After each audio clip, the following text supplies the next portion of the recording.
다 같이 성경을 들고 일어서시기 바랍니다. 봉독해 드릴 하나님의 말씀은 에베소서 5장 18절 말씀과 사도행전 6장 1절에서 6절 말씀을 봉독해 드리겠습니다. 이것은 하나님의 말씀입니다. 술 취하지 말라. 이는 방탕한 것이니 오직 성령으로 충만함을 받으라. 아멘. 사도행전 6장 1절에서 6절 말씀까지입니다.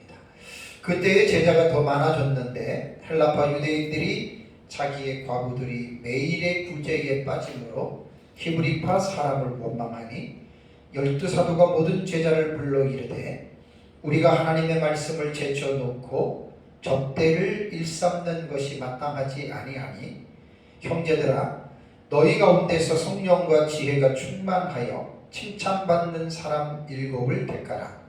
우리가 이 일을 그들에게 맡기고 우리는 오로지 기도하는 일과 말씀 사역에 힘쓰리라 하니 온 무리가 이 말을 기뻐하여 믿음과 성령이 충만한 사람 스데반과 또 빌립과 브로고로와 니가노로와 디몬과 바메나와 유대교에 입교했던 안디옥 사람 니골라를 택하여 사도들 앞에 세우니 사도들이 기도하고 그들에게 안수하니라. 아멘. 네, 보시기 바랍니다. 박영희 권사님이 오늘 기도하실 때 알라 플레리스세 엔 푸뉴마테 헬라어로 기도를 했어요. 잘하셨습니다.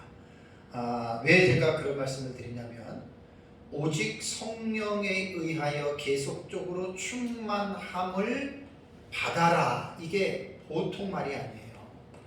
정말 너무너무 중요한 이런 하나님의 명령형의 말씀이기 때문에 이거는 일반 성도들도 알라 플로리스세 엔 푸뉴마티 7, 8다 써놨잖아요. 그죠?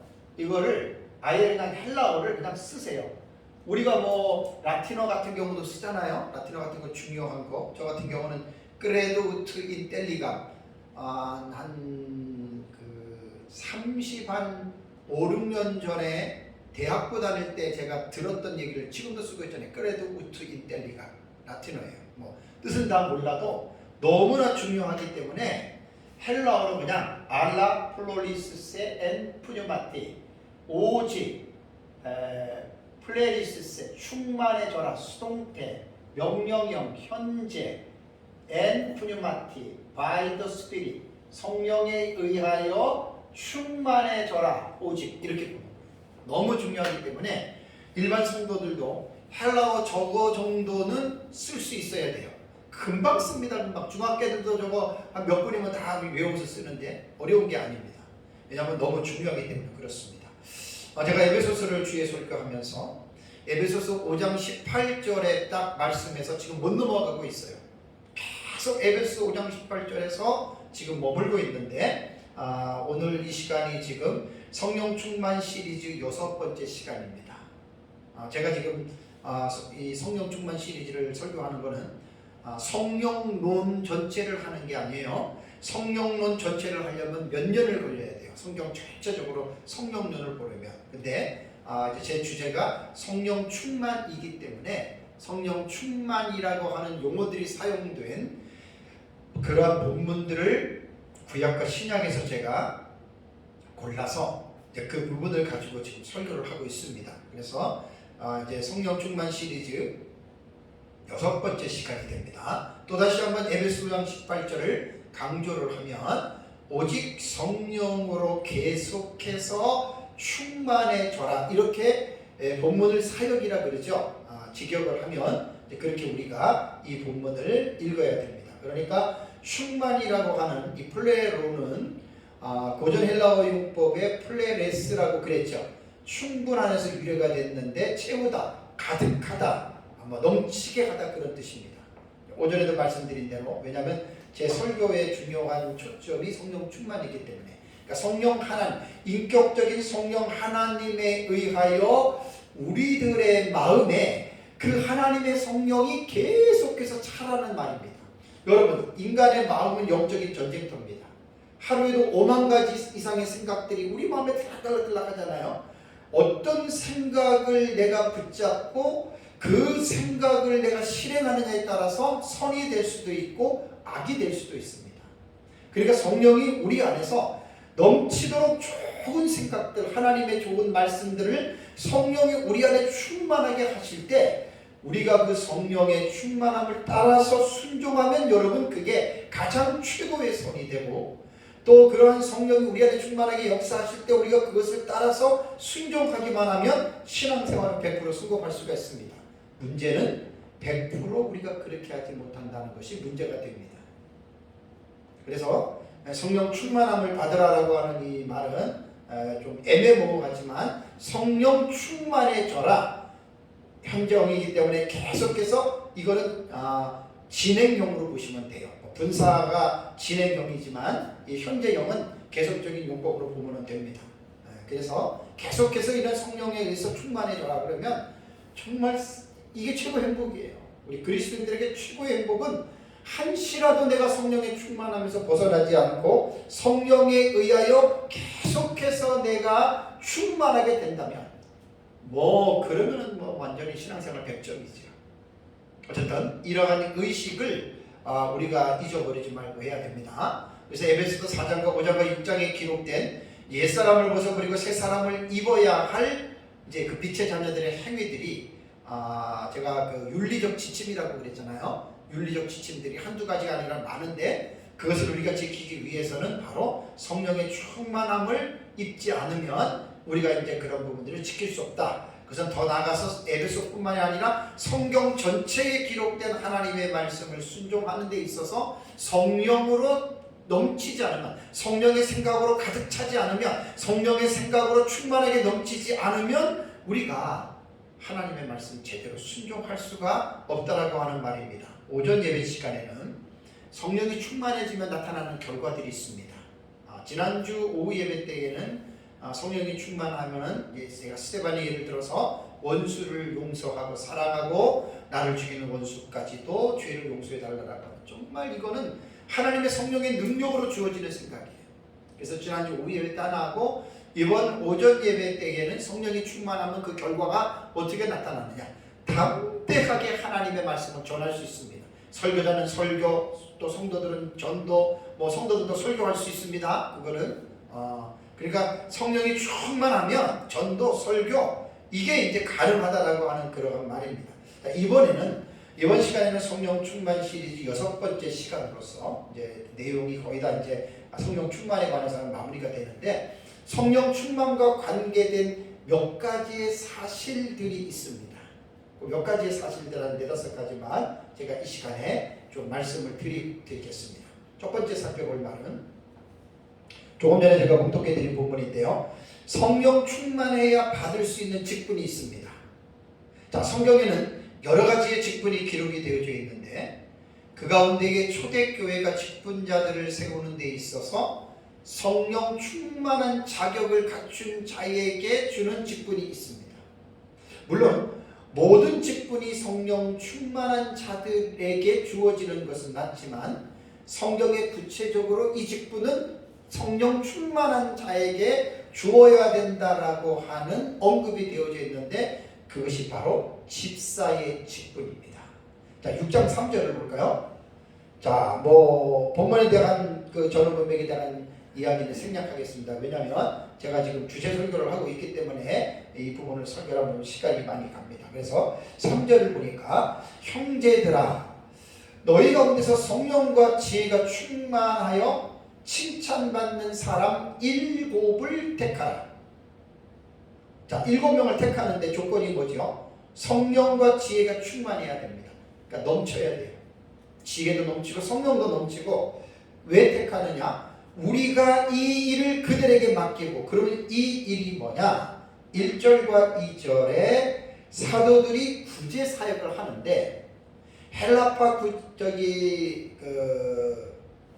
유대인들과 그 다음에 히브리파의 그 유대인들 가운데에 구제를 받아야 할 대상들이 있는데 여기에서 사도들이 하도 많아지니까 누구는 빼고 누구는 하고 이런 일이 벌어졌습니다. 그래서 오늘 본문에 보면 헬라파 유대인들이 자기들의 과부들이 매일의 구제에 빠짐으로 히브리파 사람을 원망합니다.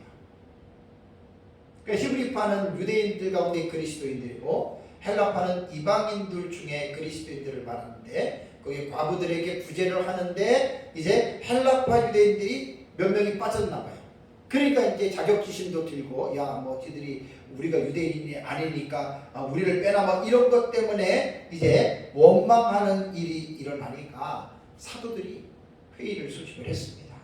자, 우리가 하나님의 말씀을 전하는 것이 가장 중요한데 우리가 지금 하나님의 말씀을 제쳐놓고 이거 과부들 구제하는 게 너무 많으니까 우리가 지금 이게 도대체 할 일이냐. 그래서 이제 자기네들끼리 회의를 하면서 내놓은 새로운 방안이 7명을 선택해서 그들에게 안수해서 집사의 직분을 맡기다. 디아콘, 섬기는 겁니다. 그래서 여기에서 집사는 오늘날로 말하는 교회 서리 집사는 아니고요. 안수 집사들을 말을 합니다. 교회 직분으로 정확하게 말을 한다면. 그래서 이제 우리가 이 일을 그들에게 맡긴다라고 하는 것은 이제 구제하는 일, 봉사하는 일, 섬기는 일입니다. 물론 사도들은 말씀으로 섬기고 그렇게 하는 일인데요. 자, 그러고 나서 이제 6장 5절을 볼까요? 4절에서 사도들의 그 결론은 뭐냐면 우리는 오로지 기도하는 일과 말씀 사역에 힘쓰리라 하니 어떻게 보면 오늘날 교회의 목회자들은 기도하는 일과 말씀 사역에 전무해야 됩니다. 이건 정말 확실한 겁니다. 목회자가 기도하고 말씀 전하는 일 외에 뭐 우리 적은 교회들은 뭐 운전도 해야 되고 청소도 해야 되고 다 하잖아요. 그냥 별의별 거. 그건 적은 교회는 어쩔 수 없지만 어느 정도 규모가 갖춘 교회들은 그렇게 안 하죠. 그래서 교회가 원래 신방 같은 경우도 화란 교회, 지금은 모르지만 옛날에 화란 교회 시작할 때 개혁교회는 목사들이 오직 성경 연구하고 설교하고 교육하는 거 외에는 안 했다 그래요. 그러면 신방은 누가 하냐? 그 장로가 하는 거예요. 장로가 신방하는 거예요. 자기 직장 생활하면서 퇴근하면 이제 그 성도들, 교회 식구들 이제 찾아다니면서 신방하고 또 당회가 구성이 되면 교회가 뭐 세례를 베풀거나 교회에 중요한 일이 있을 때 이제 담임 목사와 함께 상의를 해서 장로들이 그런 일을 하는 거예요. 그래서 이제 사도들이 이제 우리는 기도하는 일과 말씀 사역에 힘을 쓰겠다라고 이제 아주 단호한 의지를 밝히고 5절을 보시면 온 무리가 이 말을 기뻐하여 믿음과 성령이 충만한 사람 누구냐면 스데반, 빌립, 브로고노, 니가노르, 디몬, 바메나 유대교에 있겠던 안디옥 사람 니골라를 7명을 선택을 해서 그들에게 안수하니라. 사도들이 기도하고 이것이 초대교회 7 집사의 선택의 배경입니다. 제가 집사에 대한 부분을 강조하려는 것이 아니라 하나입니다. 제 설교는 주제 설교는 하나입니다. 믿음과 성령이 충만한 사람, 성령과 지혜가 충만한 사람. 그러니까 공통분모는 뭡니까? 성령이 충만해야 된다. 성령이 충만하지 않으면 집사의 자격이 없다는 거예요. 참 이거 교회가 이 말씀을 그대로 받아들여야 됩니다. 교회에서 세우는 장로교 같은 데서 안수 집사를 세우는데 안수 집사를 세울 때 최소한 이 원리를 벗어나면 안 돼요. 성령 충만한 삶을 살지 않는다? 그 사람 안수 집사 세우면 안 됩니다. 이게 사실 안수 집사의 이유가 세우는 선택의 기준이 되는 거예요. 성령이 충만하지도 않는데 교회 좀 오래 다녔다고 안수 집사 세운다? 그거는 그 사람을 세우는 교회의 지도자가 책망을 받을 일입니다. 믿음과 지혜도 물론 충만해야 됩니다. 그래서 초대교회에 이제 안수 집사를 세우는 데에는 조건 중에 하나가 성령과 지혜가 충만한데 바로 성령이 충만한 어떤 이런 부분에 대해서 여러분이 꼭 기억을 해야 됩니다. 여기 보면 이제 성령과 지혜가 충만하여 칭찬받는 이라는 말이 있잖아요. 그죠? 자, 성령도 충만하고 지혜도 충만하면 이 사람들은 칭찬을 받게 되어 있어요. 여기 칭찬을 받는 이라고 하는 말은 마리트레오라고 하는 이 동사는요.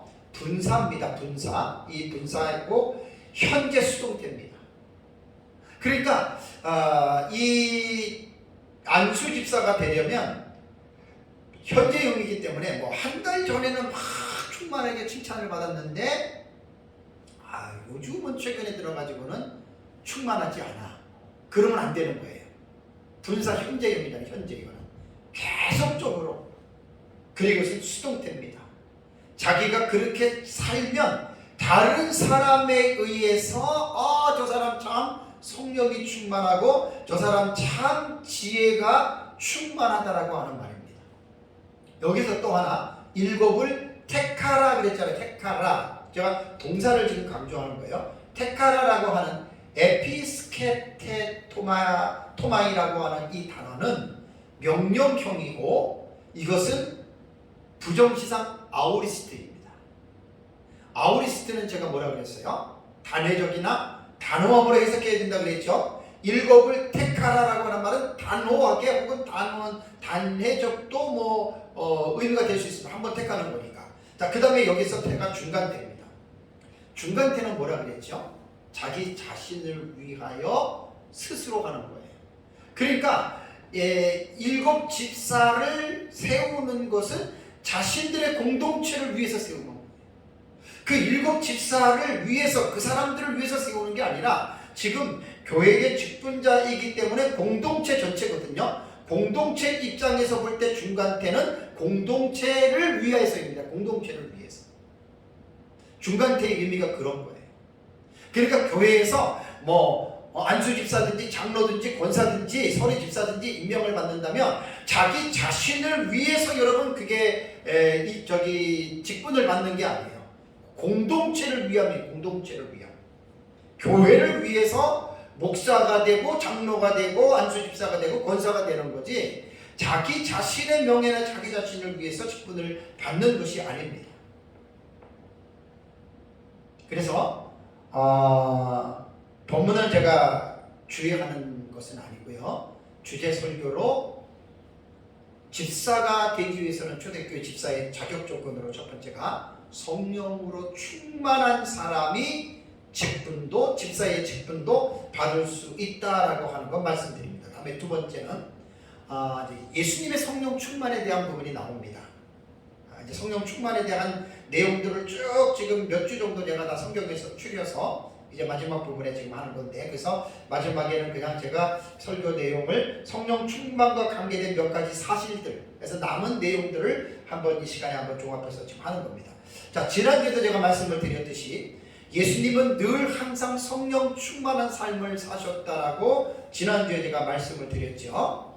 자, 예수님은 30년의 사생애를 사시고 3년 6개월의 공생의 사역을 하셨습니다. 곧 33년을 사셨는데, 자, 예수님은 공생의 사역을 시작하실 때 광야에서 40일 동안 금식 기도를 하십니다. 공생의 사역의 시작인 광야 40일은 어떻게 시작이 되는 것일까요? 자, 마태복음 4장을 한번 가보세요. 마태복음 4장. 마태복음 4장 1절을 보세요. 마태복음 4장. 마태복음 4장 1절을 보시면 그때에 예수께서 성령에게 어떻게요? 이끌리어 마귀에게 시험을 받으러 광야에 나가셨다. 예수님께서 지금 광야로 나가서 40일 동안 금식합니다. 근데 금식하는데 금식의 목적이 뭐냐면 마귀에게 시험을 받으러 나간 거예요. 근데 마귀에게 시험을 받으러 광야로 나가는데 어떻게 나가는 동인이 뭐냐면 성령에게 이끌려서 나갔다는 거예요. 성령에게. 잘 보세요, 이 부분을. 성령에게 이끌리어라고 하는 이 동사는 직설법 아우리스트 부정시상입니다. 수동태입니다. 그러니까 성령에게 강력하게 단호함으로 해석해야 되는 거예요. 이거는요. 예수님께서 성령에게 단호하게 이끌리셔서 광야로 나갔는데 왜? 마귀에게 시험을 받으려고 나가셨다. 그러니까 예수님은 공생의 사역을 시작하면서 광야에 나갈 때 이미 성령에게 이끌리는 성령의 충만함 가운데에 예수님께서 나가신 거예요. 자, 누가복음 4장을 한번 가보세요. 누가복음 4장 1절에는 성령 충만으로 또 번역을 해놨습니다.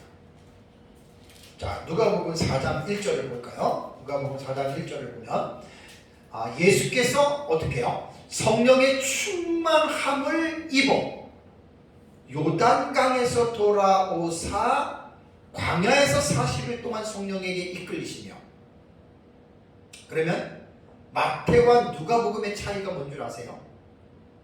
누가복음은 그냥 앞에 거는 생략하고 성령에게 이끌려 광야로 들어가는 것만 얘기한 반면에 누가복음 4장에는 예수님께서 광야로 들어가기 이전에 어디서 지금 오는 것에 대해서 말씀했죠. 자, 예수께서 성령의 충만함을 입어 요단강에서 돌아왔다라고 하는 말은 요단강에서 그 전에 뭘 했을까요? 그 전에 보면은 3장의 그 21, 22절을 보면은 세례 요한에게 예수님이 세례를 받습니다. 왜 예수님이 세례 요한에게 세례를 받아야 하느냐? 이거는 설명을 지금 안 합니다. 시간이 많이 걸립니다. 그러니까 나중에 내가 설명을 하고요. 전에도 뭐 몇 번 얘기했지만 어쨌든 요단강에서 세례 요한에게 세례를 받고 하늘에서 이제 뒤에도 본문 말씀드릴게요. 이제 성령이 비둘기같이 내려오죠. 그때 성령 충만함을 입은 거예요, 예수님은. 세례 받을 때. 그래서 성령의 충만함을 입어서 이제 돌아와서 광야로 들어가는데 누가는 성령에게 이끌려, 물론 마가도 마찬가지죠. 성령에게 이끌렸다. 여기 이끌렸다라고 하는 동사는 직설법 미완료고 이것도 수동태입니다. 이끌려 지금 완성된, 미완이라고 하는 말은 뭐냐면 완성된 상태가 아닌 진행하는 상태라는 거예요. 그래서 이끌려 지금 가는 건데 이것도 뭐냐? 태가 수동태입니다. 그러니까 오직 성령에 의하여 충만하게 되어라 수동태라 그랬죠. 그러니까 성령에 의해서 지금 이게 이끌려가는 거예요.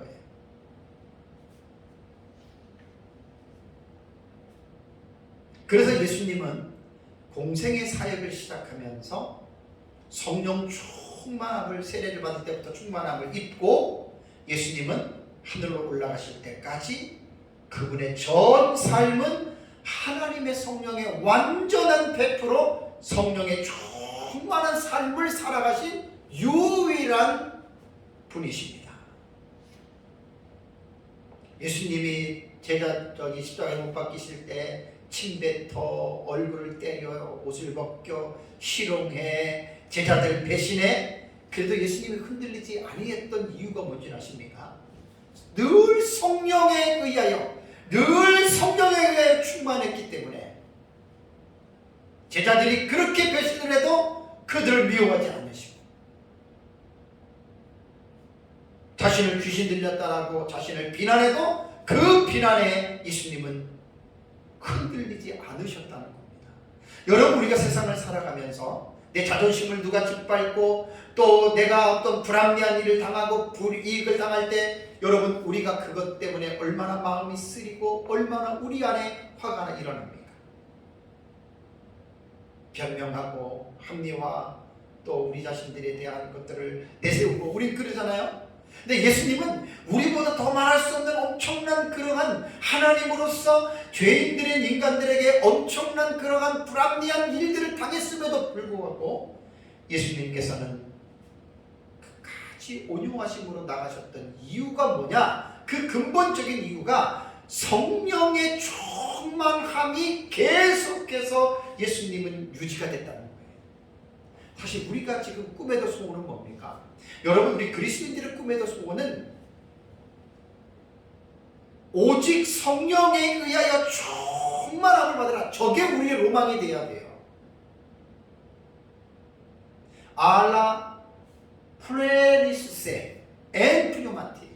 오직 성령에 의하여 계속해서 충만하게 되어라. 계속해서 충만하게 되어라. 이것이 여러분 우리의 꿈이 돼야 돼요. 왜냐하면 예수 그리스도께서 그렇게 삶을 사셨다는 거예요. 요단강에서 세례를 받을 때 그때 성령이 임하고 충만한 상태에서 하늘나라 가실 때까지, 승천할 때까지 그분은 계속해서 완전한 100% 성령의 충만함을 받으셨기 때문에 누가 뭐라 하더라도 인성을 입으셨지만 물론 죄는 없으셨어요. 서운해하거나 실망하거나 낙심하거나 분노하지 아니하시고 예수님은 그 성령에 충만하셨기 때문에 결국 예수님은 그렇게 사셨다는 거죠. 그래서 예수님의 사역을 보면 세 가지 사역이 있습니다. 세 가지 사역이 뭐냐면 천국 복음을 전파하시고 하나님의 나라를 가르치시고 각종 치유의 사역을 하셨다. 자, 우리 교회 주보 맨 앞에 뭐가 나와요? 주보 맨 앞에 피면 하나님의 나라를 전파하고 가르치고 치유하는 교회라고, 그게 예수님의 3대 사역이에요. 우리 주보 앞에다가 처음부터 그렇게 넣어놨어요, 제가. 그렇다면 예수님의 이 세 가지 사역에서 예수님께서 성령 충만한 모습이 어떻게 나타나는지 한번 볼까요? 누가복음 4장 43절을 한번 보세요. 누가복음 4장 43절과 44절을 보면 예수께서 이르시되 내가 다른 동네들에서도 하나님의 나라의 복음을 전하여야 하리니 나는 이 일을 위해 보내심을 받았노라 하시고 갈릴리 여러 회당에서 전도하시더라. 예수님이 세상에 오셔서 하신 그 예수님의 공생애 동안에 했던 세 가지 중요한 사역이 천국 복음을 전파했다. 곧 전도입니다. 전도도 사실 저도 부끄럽지만 잘 못하고 있지만 이게 성령이 충만해야 돼요. 어쨌든 성령이 충만할 때 전도가 되는 거지, 성령이 충만하지 않으면 전도 못합니다. 그래서 예수님은 갈릴리 여러 회당에서 전도하셨다. 자, 그리고 예수님께서 12제자를 선택하셨어요. 왜 예수님이 12제자를 선택하신 줄 아십니까? 마가복음 3장 14절을 보면 이에 12를 세우셨으니 이는 자기와 함께 있게 하시고 또 보내사 전도도 하며, 제자들을 세우신 이유가 자기와 함께 있게 하기 위함도 있고 그 다음에 전도하려고 예수님께서 제자를 세우셨다라고 하는 것입니다. 두 번째 예수님의 사역이 하나님의 나라를 가르치시는 사역인데요. 자, 거기 보면은 누가복음 4장을 한번 보겠습니다. 누가복음 4장 이게 잠깐만요. 3장 마가복음 3장일 것 같네요. 내가 그 본거를 하면서 빼가. 마가복음 3장 23절. 그것도 아닌데. 마태복음 3장인가. 이게 내가 그 성경을 원고를 정리를 하면서 뺐네요. 3장 23절인데 누가복음으로 다시 한번 가보겠습니다.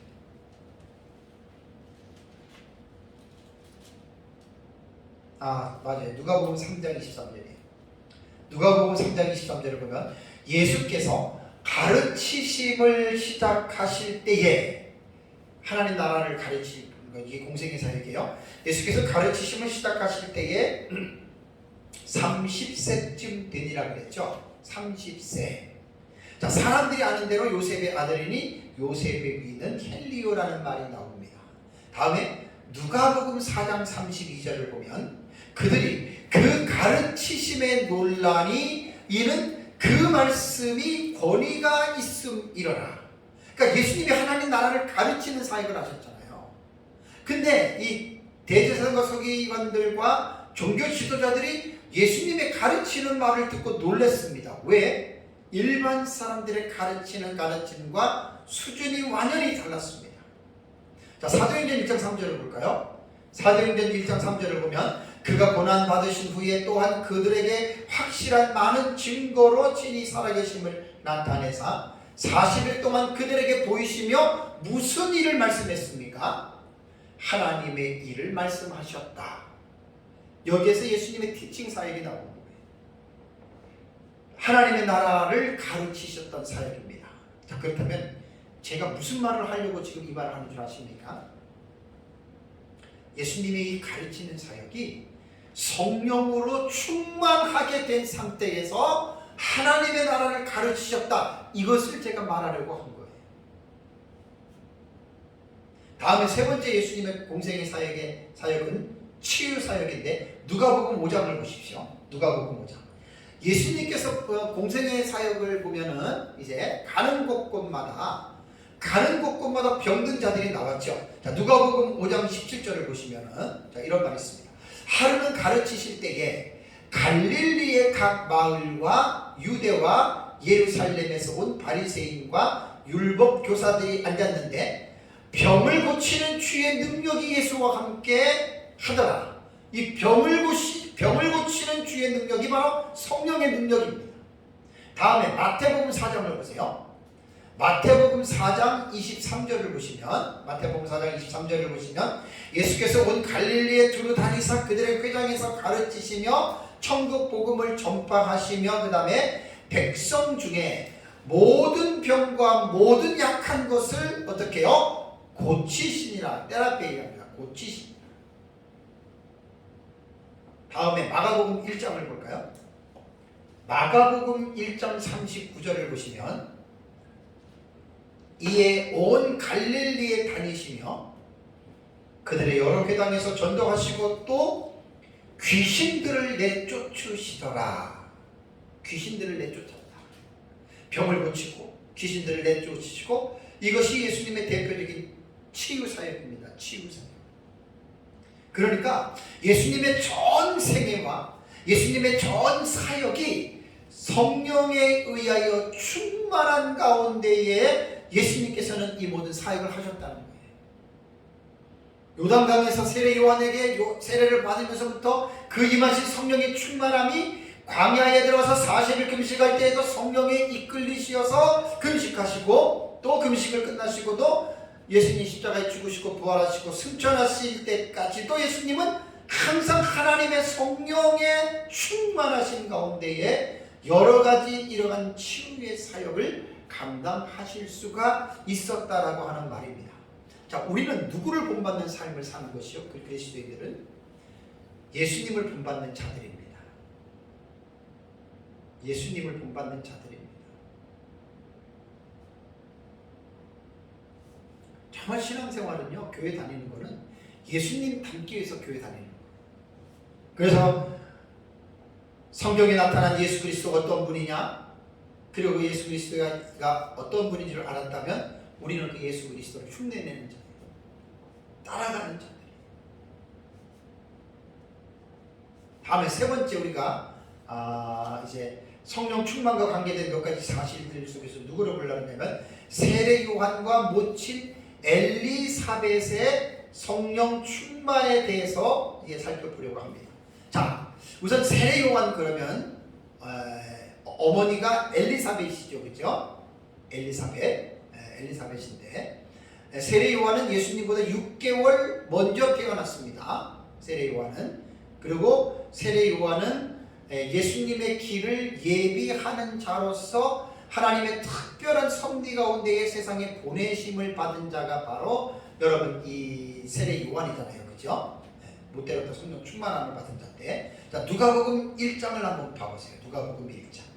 자, 여기서 이제 좀 이럴 수도 있구나라는 생각이 듭니다. 자, 누가복음 1장 15절과 16절을 보면은 누가복음 1장 15절과 16절을 보면은 이는 그가 주 앞에서 큰 자가 되며 포도주나 독한 술을 마시지 아니하며 모태로부터 성령의 충만함을 받아 이스라엘 자손을 곧 그들의 하나님께로 많이 돌아오게 하겠습니다 라는 말이 나옵니다.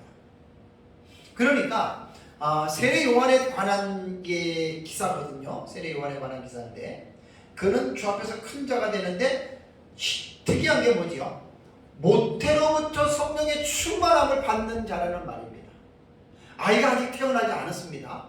어머니 모태에 지금 있는 상황입니다. 그런데 거기서도 성령 충만을 받을 수 있다.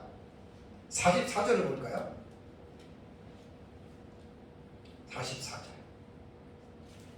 보라, 내 문안하는 소리가 내 귀에 들릴 때에 아이가 어떻게 해요? 내 복중에서 기쁨으로 뛰놀았도다 라는 말이 나오죠. 이 말이 뭐냐면 세례 요한의 지금 엄마 엘리사벳이 말을 합니다.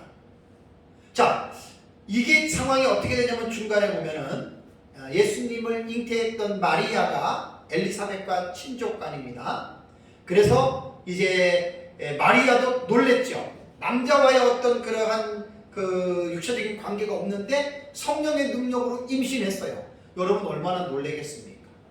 요셉하고는 정혼하기로 이미 약조를 했고, 근데 몸을 정결하게 지켰음에도 불구하고 아이가 생겼어요. 근데 꿈에 천사가 나타나서 마리아야 무서워하지 말라 그러고 요셉에게도 나타났죠. 내가 잉태한 것은 성령의 능력으로 잉태했다라고 말을 했고 이름을 예수로 지으라고도 말을 했습니다. 자, 마리아가 그것을 이제 받아들였어요. 세상에 이거는 아마 마리아 외에는 있을 수가 없는 일이죠. 그리고 마리아는 받아들이고 그러고 나서 이제 어떻게 그 사실을 요셉에게 말을 하니까 요셉이 가만히 끊고자. 그런데 이제 천사가 나타나가지고 요셉에게 이해를 시켜주죠. 설득을 시키잖아요. 마리아는 그런 여자가 아니다. 그래서 이제 마리아는 그 당시에 친족인 엘리사벳이 할머니인데 아이를 가질 수가 없음에도 불구하고 가졌거든요. 그러니까 서로 동병상련이라고 임신한 사람은 또 임신한 사람하고 또 서로 교감되는 부분이 있잖아요. 그래서 마리아가 엘리사벳이 있는 산골로 가서 이제 사가랴, 세례 요한의 아버지가 사가랴예요. 그 집에 들어가면서 뭐 예를 들면 이모 나왔어 이제 이렇게 하는데 마리아 태 속에는 예수 그리스도가 있어요. 집에 들어가는데 갑자기 엘리사벳의 태 속에 있는 아기가 막 뛰어노는 거예요. 그 말입니다. 지금 아이가 막 복중에서 막 뛰어놀아요. 왜 그러겠어요? 의식이잖아요. 태아.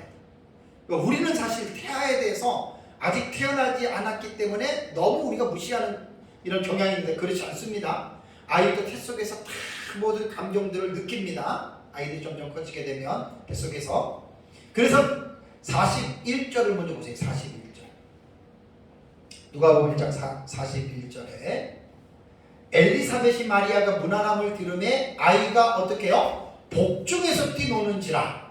엘리사벳이 어떻게 해요? 성령의 충만함을 받아. 참 놀랍지 않습니까? 이게 수동태란 말이에요. 엘리사벳의 태 속에 있는 세례 요한이 충만해지려고 노력한 것도 아니고 어떻게 아이가 충만해지려고 합니까?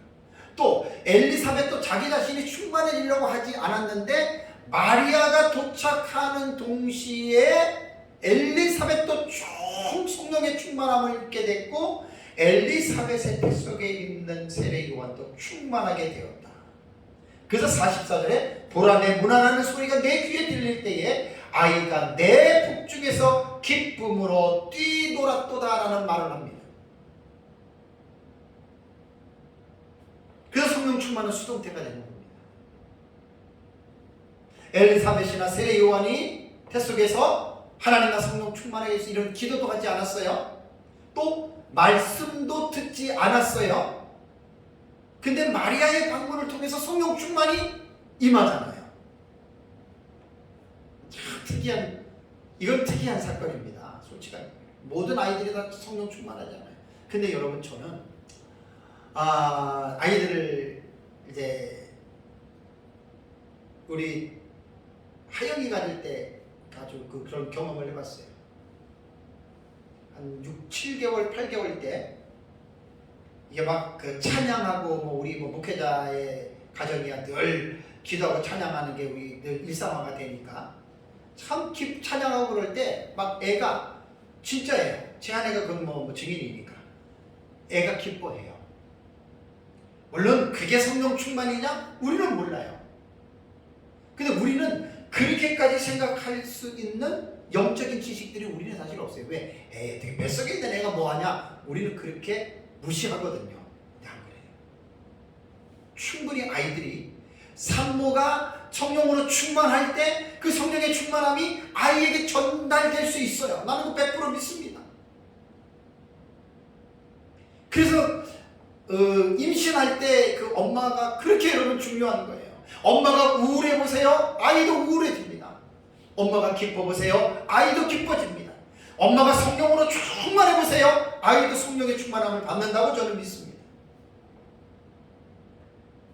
세례 요한은 특별한 사람이죠. 마가복음 1장 2절을 볼까요? 세례 요한이 왜 특별한지. 정말 세례 요한은 특별합니다. 마가복음 1장 2절에서 5절을 보면 선지자 이사야의 글에, 그러니까 구약 성경 이사야 선지서의 글에 있다라는 말입니다. 보라, 내가 내 사자를 내 앞에 보내노니 그가 내 길을 준비하리라. 사실 이 말씀은 말라기 3장 1절에 있는 말씀이에요. 그 말씀과 이렇게 혼합이 됐는데 3절에 있는 말씀, 광야에서 외치는 자의 소리가 있어 이르되 너희는 주의 길을 준비하라. 그의 오실 길을 곧게 하라. 기록된 것과 같이라고 말을 했을 때 이사야 40장 3절에 나옵니다. 그럼 여기에서 광야에서 외치는 자의 소리는 누구를 말하느냐? 이 소리는 주의 길을 준비하라고 하는 이 말을 하는 사람이 누구냐? 그게 바로 세례 요한이라는 거예요. 그게 바로 세례 요한이라는 거예요. 그러니까 세례 요한은 말라기서와 이사야서에 예언되어졌던 주의 길을 예비하기 위해서 하나님께서 예언하여졌던 사람인데, 그 세례 요한이 예수 그리스도의 6개월 이전에 잉태가 되고 하나님의 특별한 섭리 가운데에 이제 이 세상에 세례 요한이 여러분 태어났다라고 하는 말입니다. 그래서 세례 요한은 마가복음 1장 6절을 보면 요한은 낙타 털옷을 입고 허리에 가죽띠를 띠고 메뚜기와 석청을 먹더라라는 말이 있죠. 요즘으로 말하면 요한은 이 일반 동네에서 살지 않았습니다. 산에서 살았습니다. 산에서 영적으로 기도하고 그 나시린처럼 정말 기도하면서 진짜 영적인 삶을 그 살았던 사람이 바로 여러분 세례 요한입니다.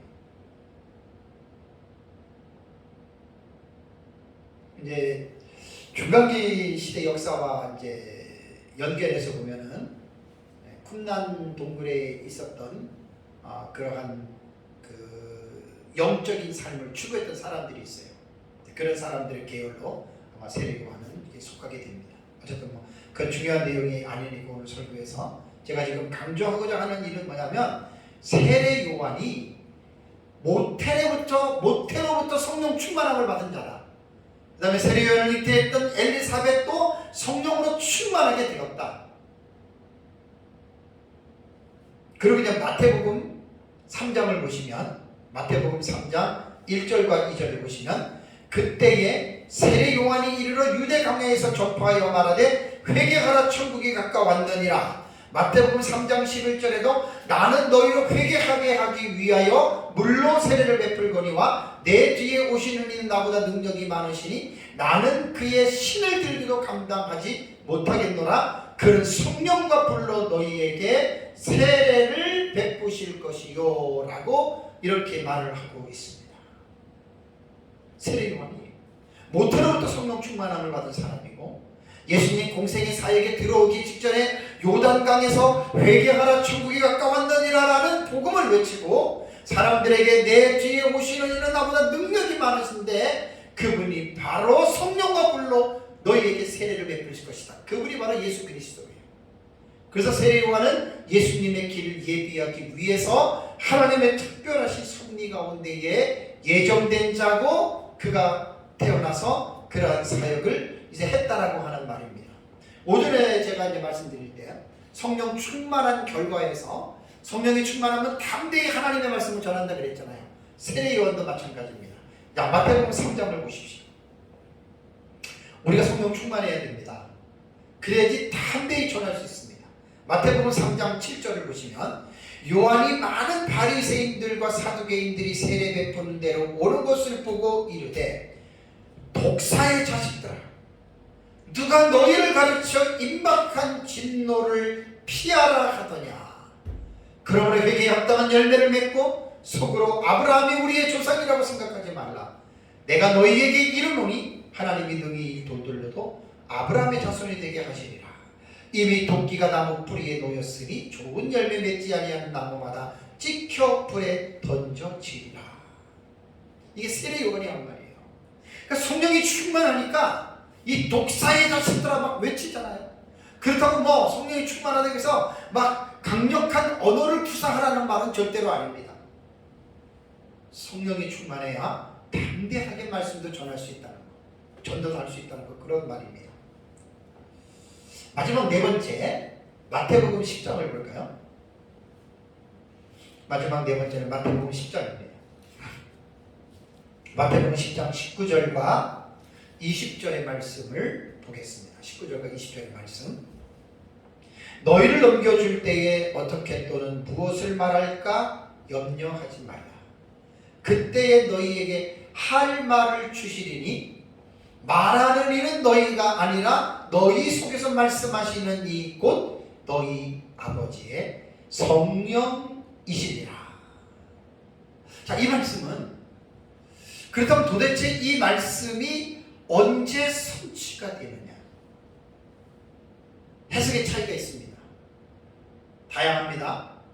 분명히 오늘 보면은 예수님이 너희를 넘겨줄 때에, 이것은 환난을 말합니다. 그리스도인들이 어느 환난 때에 다른 사람들에 의해서 잡혀가는 거예요. 그럴 때 무엇을 말할까 염려하지 말라는 거예요. 예수님은 그때가 되면 너희에게 할 말을 하나님이 주신다. 근데 그 말을 누가 주느냐면 너희 속에서 말씀하시는 이고 너희 아버지의 성령이 할 말을 주기 때문에 미리 무슨 말을 하려고 너희들은 생각하지 말아라, 그 말입니다. 여러분, 대단히 놀라운 말 아닙니까? 그러면 이 말씀은, 이 사건은 도대체 언제 일어나느냐? 그럼 이 말씀은 언제 일어나고, 여러분 대단히 중요합니다. 그럼 지금 이 시대에, 우리가 살고 있는 시대에 일어나느냐? 아니면 과거에 어떤 사건을 조명해서 그때 일어나는 것이냐? 아니면 과거도 아닌 현재도 아닌 앞으로의 어떤 특정한 한 시기에 일어나는, 미래에 일어나는 말이냐? 이 해석이 다 나와요.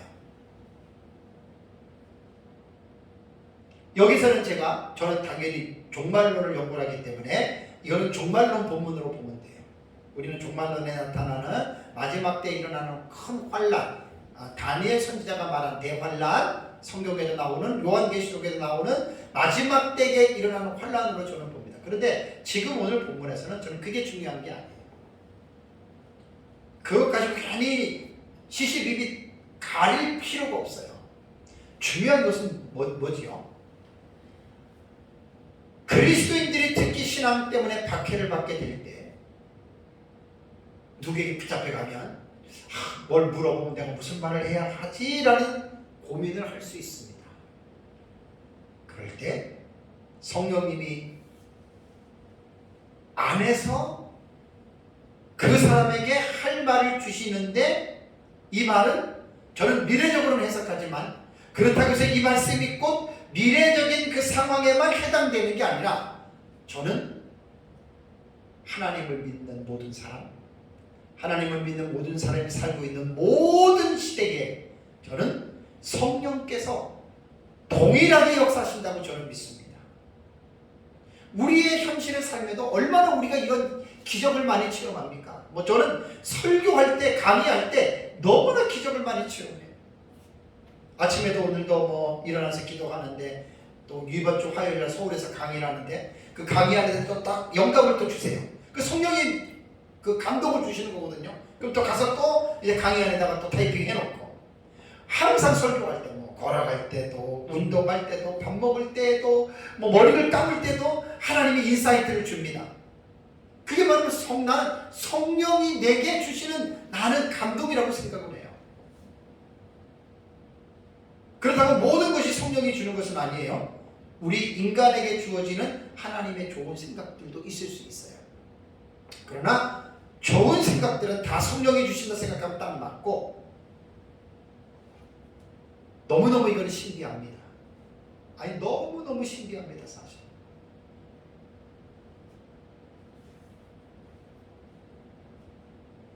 그래서 이 말씀은 특히 하나님의 말씀과 예수 그리스도 때문에 핍박과 환난을 받을 때, 예를 들어서 감옥을 잡혀갔다거나 과거나 현재나 미래나 다 동일하게 해당이 됩니다. 잡혀갔다거나 어떤 또 신문을 받을 때 그때 우리 걱정할 거 없다. 하나님을 신뢰하면 우리 안에 계시는 아버지의 성령이 우리에게 할 말을 주세요. 할 말을 준다 그래가지고 기용아 이것은 이렇게 말해라 그렇게 아니라 생각을 주시는 거예요. 성령은 인격적인 영이기 때문에 우리 마음속에 생각을 딱 주세요. 생각. 왜 우리가 여러분 성령으로 항상 충만해져야 합니까?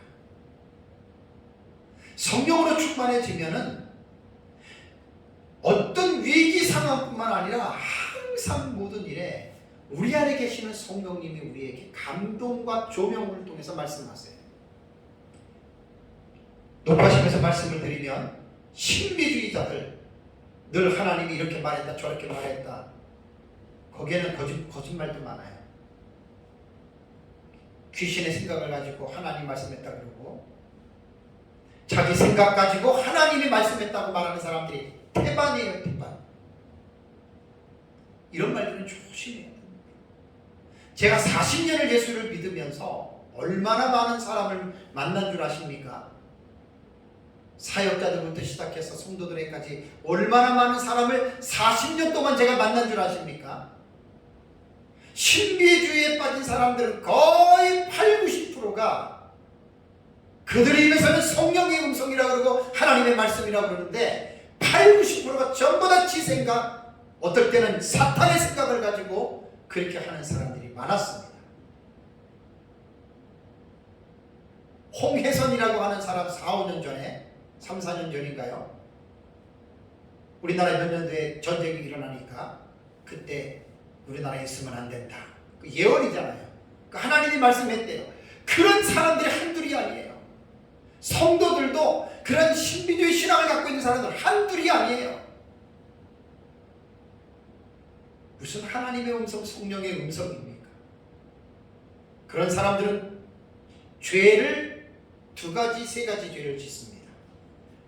여호와의 이름을 망령되이 일컫지 말아야 되는데 하나님의 이름을 망령되이 일컬어서 지 생각 가지고 귀신의 생각을 가지고 하나님이 내게 말씀하셨다. 제가 40년 동안을 예수 믿으면서 주변의 사람들을 쭉 보면 신비주의에 빠진 사람들은 대단한 것 같아요. 자기가 하나님의 음성 듣고 꿈을 꾸고 환상을 보고 한다 그랬는데 결론적으로 말해볼까요? 끝에 가면 제로입니다. 꽝입니다. 그런 사람들은 아무것도 안 합니다. 그냥 허탄한 데 빠져가지고 30년, 40년, 50년을 허탄한 데 낭비하다가 그 사람은 죽어요. 천국 갔는지 지옥 갔는지는 모르겠어요. 저는 진짜입니다 여러분. 성경을 보면 겸손한 사람들은 진짜 하나님의 음성을 들었다고 해도 쉽게 그렇게 말들을 안 해요. 왜냐하면 하나님의 음성이다, 꿈을 꿨다, 예언을 했다, 이게 다 왜 말하는 줄 아세요? 그런 사람들 심리 속에 뭐가 있는 줄 아세요? 영적 교만입니다. 자기 과시입니다. 안 봐도 뻔한 사람들이에요. 그런 사람 보면 너무 내 마음이 아파요. 자기는 영적으로 대단히 성숙한 사람이고 자기는 대단히 영적으로 하이 클래스에 있다고 하는데 그게 바로 영적인 교만이라는 거예요. 이런 착하게 빠진 사람들은 약이 없어요. 약이. 아무리 말을 해도 그런 사람은 절대로 안 듣습니다. 딱 한 가지 방법은 있어요. 하나님이 그 사람을 망하게 합니다. 실패하게 합니다. 그때 깨닫는데 깨달을 쯤 되면은 털털 털리고 난 다음에 난 그런 사람 40년 동안 꽤 봤습니다. 그 사람들하고 대화를 하다 보면 나는 겸손한 사람을 좋아해요. 겸손한 사람은 위아래를 생각하고 위에 있는 사람이 말할 때는 겸손하게 들을 줄 아는 사람이 그 겸손한데 겸손함이 사라지게 되면 천상천하 유아독존입니다. 자기가 최고입니다. 그게 바로 그 사람이 교만한 중병에 걸렸다라고 하는 그게 증상이에요. 그런 사람하고 제가 가끔 만나서 교제할 때가 있는데 절대로 안 듣습니다. 제가 예언 아닌 예언을 한다면 그 사람은 고집부리다가 망합니다. 다 털립니다. 그때 이제 돌아오는데 그게 빨리 깨달으면 좋아요. 빨리 깨달으면 40대 50대 나이 들어서 깨달으면 나중에 남는 게 하나도 없어요. 이단과 사입에 빠진 사람들이 그랬잖아요. 기독교 안에서도 제가 신학과 신앙적인 입장을 정확하게 나는 개혁신학의 입장을 갖고 있기 때문에 의외로 교회 안에 그런 사람들 많습니다. 사역자들도 신부지에 빠진 사람들은 대부분 그쪽 견에 가 있는 사람들이에요. 말들 안 들어요. 결국 마지막이 안 좋아요. 100% 안 좋습니다. 100%. 제 말 틀린 말 아닙니다. 그래서 지혜로운 사람은 책망을 할 때 책망을 받아들여요. 잠언에 나오잖아요. 거만한 사람은 책망을 하면 오히려 책망하는 사람을 멸시한다고 잠언에 나와요. 그래서 교만한 사람은 책망하지 말라는 거예요. 교만한 병에 걸린 사람들은 제가 어쩔 수 없어요. 남자나 여자나 성도나 사역자나 신학생이나 뻔한 거예요. 결국은 뻔한 거예요. 근데 이 교만한 사람들이 특징이 뭔 줄 아십니까? 자기 주관적인 동굴 안에 들어가가지고 말할 수 없는 착각에 빠져요. 착각에 막 대단해. 자기가 뭐 될 것 같다. 절대로 안 됩니다. 마귀가 그렇게 그 사람에게 미혹한 걸 그걸 모른단 말이에요. 그 사람. 저는 사람을 만나서 대화해보면 압니다. 겸손한 사람들은 말을 잘 듣습니다. 잘 듣습니다. 겸손한 사람들은 고칩니다. 교만한 사람들은 안 듣습니다. 안 고칩니다. 그래서 교만은 패망의 성공이요 거만은 넘어짐의 앞잡이다. 패망해야 그때 깨닫는 거예요. 여럿을 봤습니다. 지금까지. 사랑하는 성도 여러분, 우리는 성령으로 늘 항상 충만해지라라고 하는 이 명령, 에베소서 5장 18절 말씀. 다시 헬라어로 볼까요? 알라 플레리스세 엔 푸뉴마티. 오직 충만해져라. 계속해서 충만해져라. 수동태입니다. 명령형입니다. 성령에 의하여. 이 방법밖에 없어요. 성령으로 충만한 사람들은 절대로 교만하지 않습니다. 절대로 자만하지 않습니다. 성령으로 충만한 사람들은 아무리 나를 미워하는 원수라도 미워하지 않습니다. 그 사람 용서합니다. 그 사람 사랑합니다. 그래 나를 모함하는 사람 불쌍히 여길 수 있습니다. 근데 성령으로 충만하지 않으면 죄인된 인간의 본성은 오른밤을 치는 자에게 왼뺨을 대는 게 아니라 오른밤을 치면 같이 칩니다. 대로 주면 말로 갚아줍니다. 이게 인간의 죄성인 법칙입니다. 스테반이나 예수님이나 성경에 나타난 성령이 충만했던 우리의 신앙의 선진들은 아무리 내가 잘못도 없는데 내가 죽임을 당하고 온갖 권모술수에 내가 말려들어서 내가 말할 수 없는 그런 비참한 상황이 처하더라도 성령이 충만하면 절대로 남을 미워하거나 원망하거나 남에게 복수하려고 하지 않습니다. 그냥 다 용서해 줍니다. 근데 놀라운 것은 뭐냐면 상대방이 알아요. 가해자가 알아요. 정말 내가 성령이 충만해서 하나님의 은혜 가운데 용서하고 용납하고 내가 덮어주면 가해자가 그것을 압니다. 그래서 가해자가 변화가 되는 거예요. 우리는 제가 성령 충만 시리즈 6번째 시간에 설교하면서 늘 말했잖아요. 교만한 사람들은 자기가 대단한 사람인 줄 알아요. 자기가 어느 정도 위치에 올라간 줄 알아요. 그래서 바울은 고린도 교인들에게 섰다고 생각하는 자는 넘어질까 조심하라라고 강력하게 권고하고 책망하지 않았습니까? 교만한 사람들이 이걸 못 깨달아요. 자기는 대단한 사람이야. 자기는 어느 그 위치에 있는 사람이야. 그게 교만한 병에 걸려서 그래요. 병에. 겸손한 사람들은 절대로 그렇게 생각을 안 합니다. 아니 못합니다. 그냥 바울처럼 죄 중에 계수고 하나님 나는 부족합니다. 하나님 나는 연약합니다. 하나님 내게 성령으로 채워주시고 지혜로 채워주시고 믿음을 주시고 하나님 나를 붙들어주고 이게 겸손한 사람의 태도라는 말이에요. 교만은 정반대입니다. 교만한 사람들에게 뭘 제가 가르쳐 보니까 오히려 올라타요 제 위에. 저는 알아요. 그 사람 패망합니다. 그래야 깨달아요. 잘난 사람 없어요. 겸손하게 배워요. 저는 목사잖아요. 목회를 33년 했잖아요. 어떤 성도한테 가르치니까 이게 나를 가르치려고 들어. 어떤 사람이에요? 옛날에 알았던 성도예요. 상식적으로 생각해도 안 맞는 말이잖아요. 그러니까 교만한 병에 걸리면은 그렇게 된다는 거예요. 저도 내 자신과의 늘 싸우는 싸움에 가장 제가 두렵게 생각하는 게 교만입니다. 교만. 나도 모르게 내가 뭐 좀 했다고 내가 뭐 났다고 그럴 거 없어요. 그러니까 죽을 때까지 나를 쳐서 걱정시키는 거예요. 이번 시간에는 성령 충만과의 관계된 몇 가지의 사실, 네 가지의 텍스트를 제가 가지고 여러분들에게 말씀을 좀 드렸습니다. 에베소서 5장 18절 오직 성령으로 충만하게 되어져라라고 하는 이 말씀이 너무나 중요하기 때문에 다음 주까지 하고 안 그러면 그 다음 주까지 한 번 더 할 수 있어요. 왜냐하면 제가 성령 충만과 종말론에 대한 관계를 한번 설교를 하려고 그래요. 이번 주 화요일날 서울에서 강의할 때 제가 마지막에 좀 하려고 합니다. 종말론을 제가 연구를 했기 때문에 성령 충만과 함께 좀 이런 부분들을 좀 다루려고 해요. 어쨌든 말씀을 잘 생각하면서 성령 충만이 바로 우리가 추구해야 할 가장 최고의 덕이다.